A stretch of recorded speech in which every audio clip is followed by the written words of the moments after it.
Olá, aqui é Diego Carneiro e hoje vamos dar continuidade ao nosso curso de Microeconomia Avançada. Entraremos agora no módulo 3, referente à teoria clássica da demanda. Nessa primeira parte, discutiremos algumas propriedades das relações de preferência. Nessa seção, nós vamos estudar a abordagem clássica da demanda do consumidor, baseada em relações de preferência. De agora em diante, nós vamos assumir que as relações de preferências elas são racionais, completas e transitivas. Faremos ainda algumas suposições adicionais. Algumas dizem respeito à desejabilidade dos bens, ou seja, implicam que quantidades maiores de um bem são preferíveis a quantidades menores do mesmo. Também faremos suposições acerca da convexidade dos conjuntos de escolha. Isso terá implicações sobre como o consumidor aceita trocar as diferentes commodities dentro de uma cesta de consumo.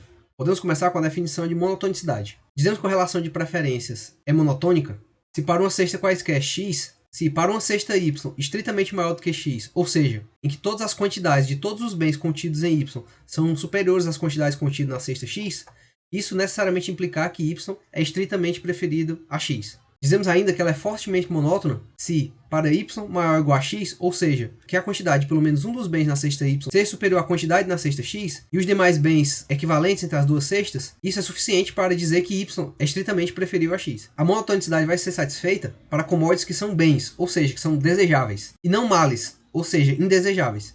Mesmo nesse segundo caso, ainda é possível redefinir a hipótese de modo a satisfazê-la. Por exemplo, suponha que uma commodity seja dada pela quantidade de lixo. Podemos definir o consumo do indivíduo, então, como sendo a ausência de lixo. Em outras palavras, o lixo é um mal, enquanto a ausência dele seria considerado um bem. Essa simples adaptação basta para satisfazer a hipótese de monotonicidade. Note que se a relação de preferência é monótona, pode haver indiferença com relação ao aumento de alguma, mas não de todas as commodities. Por outro lado, na monotonicidade forte, basta que a quantidade de um dos bens seja maior para que a cesta seja preferível. Boa parte da teoria exige uma hipótese mais branda do que a monotonicidade. Essa é a hipótese de não saciedade local. Dizemos que uma relação de preferências é localmente não saciada, se para uma distância arbitrariamente pequena na vizinhança de x, existe uma outra cesta y, tal que y seja estritamente preferível a x. Vejamos no gráfico para o caso em que temos apenas duas commodities. Esse ponto central representa a cesta x. Esse círculo representa a vizinhança de x, dado por um raio arbitrário epsilon. E y é uma cesta contida dentro dessa vizinhança que é estritamente preferida a x. Em outras palavras, podemos dizer que a não sociedade local ela vai implicar que sempre vai existir um ponto na vizinhança de x que seja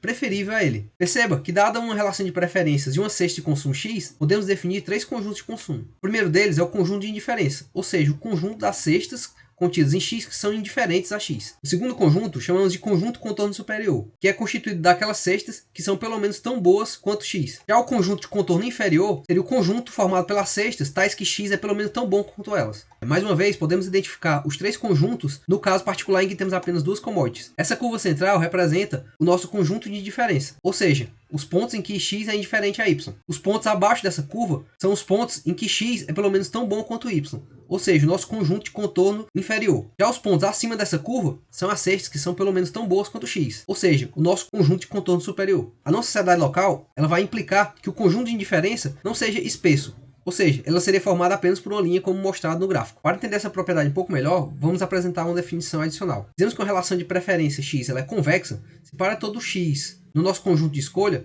o conjunto contorno superior é convexo. Isto é, se y é pelo menos tão bom quanto x e z é pelo menos tão bom quanto x, então uma combinação linear das quantidades das cestas y e z será pelo menos tão boa quanto x. Observe um caso de preferências convexas. Observe os dois pontos do conjunto de contorno superior, y e z. Perceba que a combinação linear entre eles vai formar um ponto intermediário, no caso αy mais 1 menos αz. E esse ponto ele também está contido no conjunto de contorno superior, portanto, ele é pelo menos tão bom quanto x. Já um caso de preferências não convexas pode ser visualizado nesse segundo gráfico. Note que eu tenho dois pontos no conjunto contorno superior, y e z, contudo, é possível que exista uma combinação linear tal que ele não esteja nesse conjunto contorno superior, mas sim no conjunto contorno inferior. A convexidade ela pode ser interpretada em termos de taxas marginais de substituição decrescentes. Ou seja, com preferências convexas, para qualquer cesta inicial x e para quaisquer dois bens, são necessárias quantidades cada vez maiores de uma delas para compensar as perdas sucessivas da outra. A convexidade também pode ser vista como uma inclinação à diversificação, pois uma mistura dos dois bens não pode ser preterida a algum deles separadamente. Adicionalmente,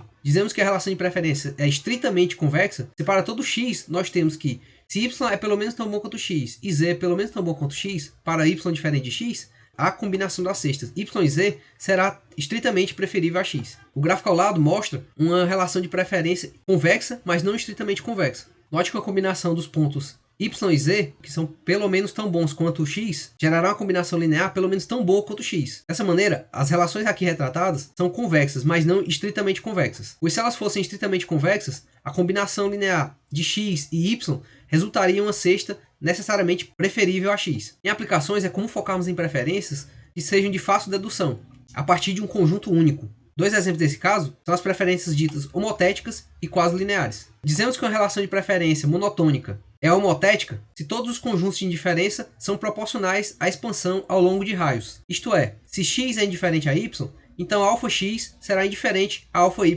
para todo α maior que zero. Veja no gráfico o exemplo de preferências homotéticas.